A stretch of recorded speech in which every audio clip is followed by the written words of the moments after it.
मैं हरियाणा से हूँ और एक एडवोकेट हूँ, दलित राइट एक्टिविस्ट हूँ।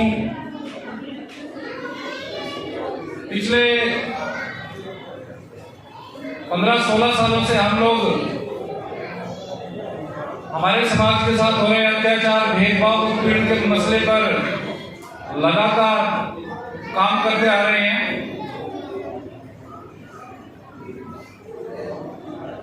अभी एक साथी ने कहा कि ये हरियाणा में छुआछूत ज्यादा है, दिल्ली में कम है।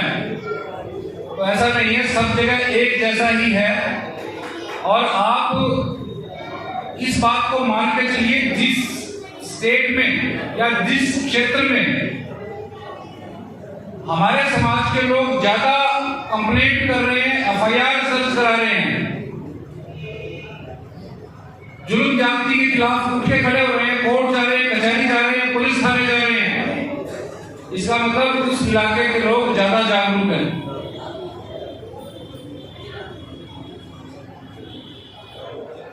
तो मैं थोड़ा सा, मेरे को बहुत कम समय मिला है, मैं थोड़ा सा एट्रोसिटी पे, अत्याचार, भेदभाव पे बात रखूंगा हरियाणा में।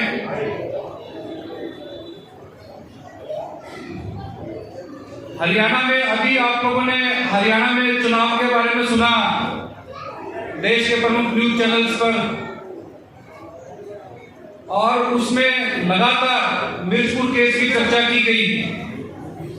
मिर्चपुर केस के बारे में आप लोगों को पता भी है कि किस तरह से जो जातिवादी दंभ, जातिवादी गुंडे जो है वो किस तरह से हम लोगों की तरक्की बर्दाश्त नहीं करते हैं और किसी ना कोई बहाना ढूंढते हैं हम लोगों को अपमानित करने का, हम लोगों के खिलाफ हिंसा करने का।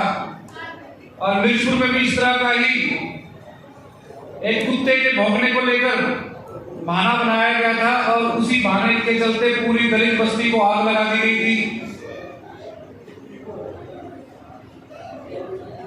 2 लोगों को जिंदा जला दिया गया था, 50-60 घर बिल्कुल फूंक दिए थे। तो उस केस की इन दिनों बड़ी चर्चा हुई। जो भारतीय जनता पार्टी है, उन्होंने बड़ा प्रमुखता से मिर्चपुर कांड को दिखा के वोट हासिल करने की कोशिश की कि अगर कांग्रेस आई तो मिर्चपुर कांड दोबारा होंगे। लेकिन पिछले 10 सालों की अगर बात करूं बीजेपी शासन की, तो बीजेपी शासन में अगर कांग्रेस सरकार में फिजिकल वायलेंस हुआ, बस्ती फूकी गई, तो भारतीय जनता पार्टी की सरकार में भी दलित अत्याचारों में किसी तरह की कोई कमी नहीं आई हरियाणा में। जाति का नाम लेकर गाली बकरा, जाति के आधार पर अपमानित करना, अगर आपके साथ अत्याचार हुआ, आप एफआईआर दर्ज करा रहे हैं, कंप्लेंट दर्ज करा रहे हैं, तो आपका सामाजिक बहिष्कार करना, गांव से बाहर निकाल देना, मर्डर, रेप, गैंगरेप, सैकड़ों केसेस पिछले 10 सालों में इन सरकारों में हुए हैं और हरियाणा में नहीं पूरे देश में हुए हैं। तो हम लोगों ने पिछले 10 सालों में लगातार इस पर काम किया और हरियाणा के बड़े बड़े जो हाई प्रोफाइल केसेस थे, जिसमें जातिवादी गुंडों के पीछे पूरी सरकारें खड़ी थी, पूरा पुलिस प्रशासन खड़ा था, पूरी खापे खड़ी थी, पूरी पंचायतें खड़ी थी, उन मामलों में भी हमने जातिवादी गुंडों को, जिन्होंने हमारी बहन बेटियों के साथ अत्याचार किए, हमारे लोगों का सामाजिक बहिष्कार किया, हमारे लोगों के कत्ल किए, उन लोगों को सारी उम्र के लिए जेल में भिजवाने का काम हम लोगों ने किया।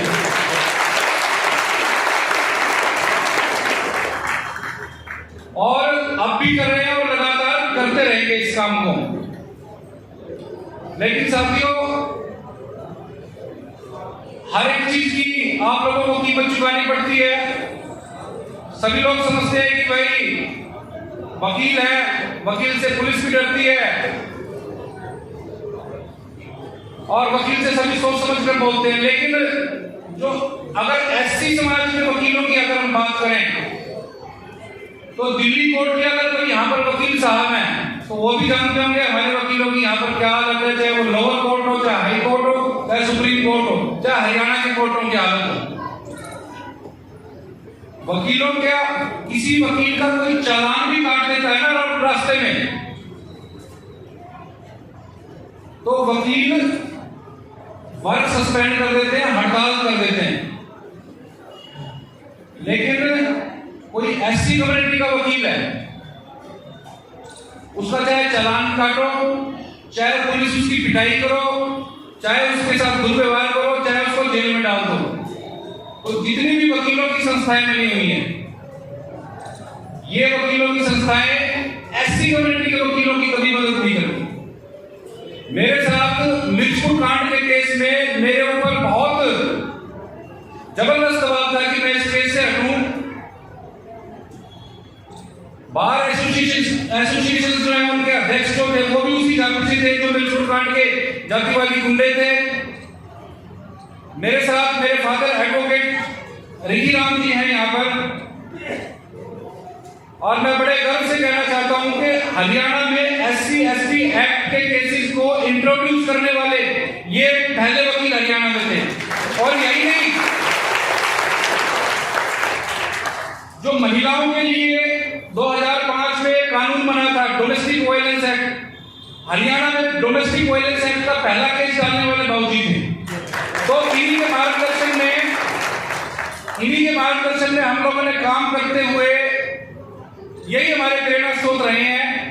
तो मैं मिर्चपुर की बात कर रहा था, तो मिर्चपुर केस में जो जातिवादी गुंडों की कम्युनिटी के वकील थे, उन्होंने बाबूजी के ऊपर दबाव बनाया कि रजत को विड्रॉ करो मिर्चपुर केस से। तो बाबूजी ने जब मना किया, कुछ दिन पहले ही उन दिनों बाबूजी का ब्रेन हेमरेज का ऑपरेशन हुआ था, और उन वकीलों ने मिलकर बाबूजी के साथ मारपीट की, और सिर में वहीं पर मुंह के मारे जहां पर सिर में सर्जरी हुई। उन्होंने बाबूजी के साथ हिंसा की। आज हिंसा की बात हो रही है ना, तो वो जो हिंसा थी, कई बार हिंसा का जवाब भी हिंसा से देना जरूरी होता है, अपने सम्मान के लिए, आत्मसम्मान के लिए। मुझे पता चला कि मेरे बाबूजी के साथ इस तरह से हुआ है। वैसे तो मेरे हर कम्युनिटी में दोस्त थे वकील। जब मैंने कहा कि भाई बाबूजी के ऊपर जिसने मैं हैंडलिंग की, हाथापाई की, मैं उसका जवाब दूंगा, और कौन मेरे साथ चलेगा, तो मेरे साथ मेरा भाई, वो भी एडवोकेट है, मेरे एक मामा दिल्ली की जाहिर एडवोकेट है, उस दिन वो हांसी में थे, वो मेरे साथ थे, एक और मेरे कम्युनिटी के एडवोकेट थे, और एक यादव कम्युनिटी के एडवोकेट। हम 5 लोग, 500 लोगों में से केवल 5 लोग वो मेरे साथ चले, और जिन्होंने बाबूजी के साथ हाथापाई की थी, उसको अंदाजा था कि भाई हम लोग रिएक्शन करेंगे, और वो 40-50 वकीलों के साथ बैठा हुआ था। और मैंने उन वकीलों से जाके ये कहा कि तुमने मिर्चपुर कांड के लिए मेरे फादर पर हाथ उठाया है, अब मैं इस हाथ उठाने वाले के हाथ पे तोड़ूंगा, जिसको पिटना है वो यहाँ पे रुक जाओ, बाकी सारे भाग जाओ। तो साथियों, वहां पे 10-15 वकील रह गए, बाकी सारे भागे, और उस वकील की हमने इतनी पिटाई की, अगले दिन उसके अखबारों में फोटो छपी, खून से लथपथ चेहरे की। मैं यहाँ पे हिंसा को प्रमोट नहीं कर रहा हूं, लेकिन कई बार आत्मसम्मान के लिए ये लोग जो जातिवादी गुंडे हैं, आप लोग जातिवादी गुंडे कहो, मनुवादी कहो, कुछ भी कहो, ये कानून से नहीं डरते। एससी एसटी एक्ट 1989 में आया था, लेकिन आज 2024 है, एनसीआरबी का रिकॉर्ड उठा के देखो आप, एससी एसटी एक्ट के केसेस पीक पर बहुत ज्यादा रजिस्टर हो रहे हैं। इसका मतलब यही है कि अत्याचार बहुत ज्यादा बढ़ गया है। पॉक्सो एक्ट 2012 में आया था, क्या बच्चियों के साथ ये हिंसा के मामले घट गए हैं, बहुत ज्यादा बढ़ गए हैं। आप लगातार रोज अखबारों में पढ़ते होंगे। तो ये लोग कानून से नहीं डरते। तो हमारे समाज की जो बहन है, बेटियां हैं, जो लगातार रडार पर रहती है जातिवादी गुंडों के, मैं तो उनको कहना चाहूंगा कि फूलन देवी का जो रूप है वो धारण करने का काम करें, और ऐसे लोगों को मौके पर ही वजह सिखाने का काम करें। और रोक नहीं रहा आपको। मैं एक खासतौर पे महिलाओं के लिए एक बात बताना चाहूंगा कि संविधान लागू हुए 75-76 साल हो चुके हैं, इसके बावजूद भी जो रिजल्ट आने चाहिए थे नहीं आए, छुआछूत खत्म होनी चाहिए थी नहीं हुई, अत्याचार खत्म होना चाहिए था नहीं हुआ, और किसी भी समाज को नीचा दिखाने के लिए उनकी बहन बेटियां जो है बड़ा आसान टारगेट है, सॉफ्ट टारगेट है, और दलित समाज की जो बहन बेटियां हैं, एससी समाज की जो बहन बेटियां हैं, वो तो बड़ा सॉफ्ट टारगेट है। आप लोग दिल्ली में रह रहे हो, लेकिन आप हरियाणा में चले जाओ, महाराष्ट्र में चले जाओ, राजस्थान में चले जाओ, और वहां पे गांव में जाओ, गांव की दलित बस्तियों में जाओ, वहां पर हमारी बहन बेटियों के साथ जुल्म ज्यादती होती है, मतलब उनकी हिम्मत भी नहीं होती वो जाके थाने में केस रजिस्टर करा दें। अब हरियाणा में जो मैंने देखा है वो मैं आपको बताऊंगा कि जिस तरह से आप लोग अक्सर एक बीजेपी का जुमला था कि मुसलमानों के लड़के या मुसलमान कम्युनिटी हमारी लड़कियों के साथ लव जिहाद कर रही है, मतलब उनको प्रेम जाल में फंसाती है, उनको बर्बाद करके छोड़ देती है। अब ये लव जिहाद वाली बात असली है, फर्जी है, मन गढ़ंत है, मैं इसके बारे में इतना नहीं जानता, लेकिन जो लव जिहाद है एक्चुअली में जमीनी स्तर पर हमारे समाज की लड़कियों के साथ हो रहा है और हर प्रदेश में हो रहा है। हरियाणा की आपको बात बताऊं, हरियाणा में जो सबसे संपन्न कम्युनिटी है जाट कम्युनिटी, ये अपनी लड़कियों को पेट से बाहर ही नहीं आने देते।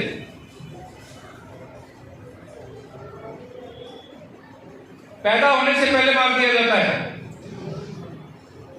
आप सेक्स रेशो देखो हरियाणा का उठा के, राजस्थान का उठा के, 1000 लड़कों पे 700-800 लड़कियां हैं। वैसे ही अपना जो सरकारी अनुपात दिखाते हैं वो बहुत बड़ा चढ़ा के दिखाते हैं। अब लड़के बहुत ज्यादा हो गए इनके, लड़कियां हैं नहीं। एक गांव में 200-200 लड़के कुंवारे घूम रहे हैं, 50-50 साल के हो गए हैं, उनको शादियां करनी है, शादी के लिए लड़कियां नहीं है। अब लड़कियां लानी पड़ रही है उनको तमिलनाडु से, झारखंड से, उड़ीसा से, महाराष्ट्र से, आसाम से, नॉर्थ ईस्ट से। 2 लाख रुपए में, 3 लाख रुपए में वो लड़की यहाँ पे आती हैं, उनकी संस्कृति मेल नहीं खाती, और कुछ तो लड़कियां 5-6 महीने रह के घर का सामान इकट्ठा करके इनका भाग गई। तो अब इन्होंने सोचा कि भाई ये तो सारा मामला खराब हो रहा है, तो अब पिछले 15-20 सालों में इनकी नजर हमारे समाज की लड़कियों पर है। अब इनके पास जमीनें हैं, नौकरी है, पॉलिटिकल एम्पावरमेंट है, सब कुछ है, पुलिस इनके साथ है। अब ये चाहते हैं कि भाई जो इनके लड़के हैं, school going, college going, university going लड़के हैं, उनको एक प्रेमिका चाहिए मोटरसाइकिल बिठाने के लिए, लड़कों को शादी करने के लिए लड़की चाहिए। 2016 में आरक्षण का जो झगड़ा हुआ था, जाटों ने जो आरक्षण का झगड़ा आंदोलन हुआ था जाटों के आरक्षण के लिए, उसमें इनका एक खाप पंचायत का लीडर था, उसने ये कहा था कि हमारे जाट समाज के लोगों को नॉर्थ ईस्ट या साउथ में जाने की जरूरत क्या है, वहां से लड़कियों से शादी करने की जरूरत क्या है, दलितों की लड़कियां हैं ना हमारे लिए हरियाणा प्रदेश में। उसने ये स्टेटमेंट ऑफिशियली किसी मीडिया के सामने, हमने भी इसका जवाब दिया, मीडिया पर ही दिया। हमने कहा कि दलितों की लड़कियां हैं तो दलितों के लड़के भी हैं। जिस दिन तुम अपनी लड़की दलित लड़कों से ब्याहनी शुरू कर दोगे, हमारी लड़कियां भी हो जाएंगी शादी करने के लिए तैयार होगी। तो जो ये लव जिहाद वाली बात मैं बता रहा था वो ये था कि हमारी लड़कियों को हनी ट्रैप में फंसाया जाता है, प्यार मोहब्बत के जाल में फंसाया जाता है। असल में प्यार मोहब्बत वाली कोई बात नहीं होती है। केवल फिजिकल अट्रैक्शन या जिसको आप हवस बोलते हो वो पूरा करने वाली बात होती है। जिस जाट लड़के की या किसी दूसरी कम्युनिटी के हाई कम्युनिटी की लड़के की हमारी कम्युनिटी की लड़की गर्लफ्रेंड होती है, वो उसकी गर्लफ्रेंड नहीं होती, उसके पूरे ग्रुप की गर्लफ्रेंड होती है। उस दिन डेट होती है, बाद में उसके साथ गैंग रेप होते हैं। मैंने बहुत सारे इस तरह के केस किए हैं जिसमें लड़की को डेट के बहाने नहर के किनारे ले जाया गया, वहां पे देखा तो पूरे दोस्त वहां पे मिले और गैंग रेप करके उसको मार के नहर में फेंक दिया गया। और आप एफआईआर दर्ज कराने जाओगे तो पुलिस एफआईआर भी दर्ज नहीं करेगी, कभी कहेगी सुसाइड है, कभी कहेगी पैर फिसल गया, यहां तक कि मेडिकल रिपोर्ट्स भी बदल दी जाती है। जींद में एक जेपीटी करने वाली लड़की की डेड बॉडी नहर के किनारे मिली। हम लोग वहां पे स्पॉट पे गए तो देखा लड़की की चप्पलें बहुत दूर पड़ी हुई थी, चुन्नी बहुत दूर पड़ी हुई थी, लड़की के शरीर को जगह जगह सिगरेट से दागा हुआ था, उसके कपड़े फटे हुए थे और उसके प्राइवेट पार्ट से ब्लीडिंग आ रही थी और पैरों तक आई हुई थी।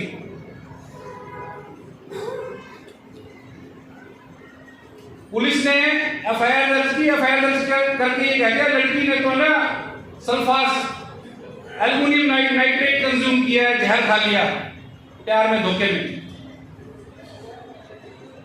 अरे भाई, जिस नहर के किनारे वो मिली है वो नहर 22 फुट गहरी है, वो चाहती तो वहां पे बड़ा पेनलेस सुसाइड कर सकती थी, और सल्फास खाना तो बड़ा पेनफुल सुसाइड है। और जो शरीर पर दागा गया है, ब्लीडिंग है, चप्पलें दूर पड़ी हैं, और इन चीजों को कहां लेके जाओगे? पोस्टमार्टम हुआ उस लड़की का, पोस्टमार्टम पे उसका हाइमन जो है वो रैप्चर्ड पाया गया, प्राइमा फेसाई रेप के सबूत पाए गए, लेकिन कुछ और जरूरी चीजें पुलिस ने छुपा ली। हमने उसका पीजीआई रोहतक में उसका पोस्टमार्टम के लिए ले गए तो वहां पर सरप्राइजिंगली डॉक्टरों ने पोस्टमार्टम रिपोर्ट दी। मतलब नीचे वाले डॉक्टर, डिस्ट्रिक्ट हॉस्पिटल वाले डॉक्टर कह रहे हैं कि हाइमन रैप्चर्ड था, और पीजीआई वाले कह रहे हैं हाइमन इंटैक्ट था। मतलब वो कैसे जुड़ गया भाई? तो मतलब इतने ज्यादा प्रयास किए जाते हैं जातिवादी गुंडों को बचाने के हरियाणा पुलिस की तरफ से, हरियाणा सरकार की तरफ से। हम उसमें सुप्रीम कोर्ट में गए और सुप्रीम कोर्ट ने स्टेट काउंसिल, जो हरियाणा सरकार का स्टैंडिंग काउंसिल था, उससे केवल 2 सवाल पूछे कि आप इसको सुसाइड बता रहे हो, इस ब्लीडिंग के बारे में आपका क्या आंसर है, चप्पलों के बारे में आपका क्या आंसर है, चुन्नी की दूरी उसके बारे में क्या आंसर है? उसके बाद जवाब नहीं था, तुरंत सीबीआई को इंक्वायरी दी गई। तो मैं वो लव जिहाद की बात कर रहा था, 2 मिनट बोलूंगा सर मैं लव जिहाद की बात कर रहा था। तो लड़कियों को इस तरह से ट्रैप में फंसा के अपनी गंदी इच्छाएं पूरी की जाती हैं, और बाद में कुछ के जो शादी वाली बात बता रहा था, उनसे शादी भी की जाती है, उनसे शादी कर लेते हैं। शादी करने के बाद 1 साल 6 महीने उसको घर में रखते हैं, फिर उसके परिवार वाले कहते हैं कि चमारी चूड़ी कहां से ले आया तू?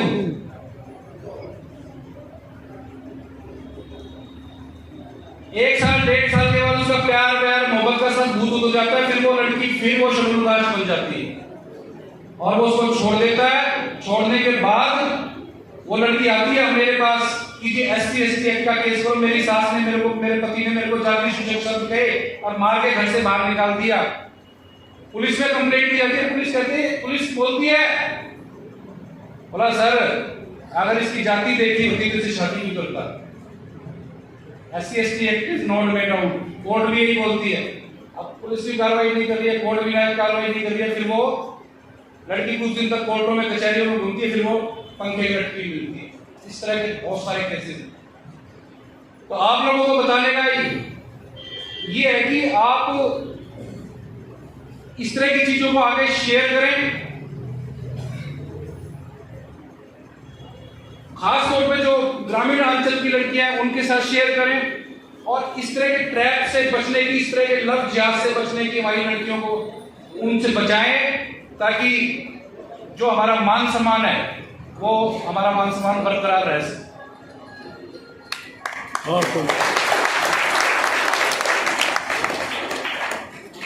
जितने भी यहाँ पे वक्ता बैठे हैं,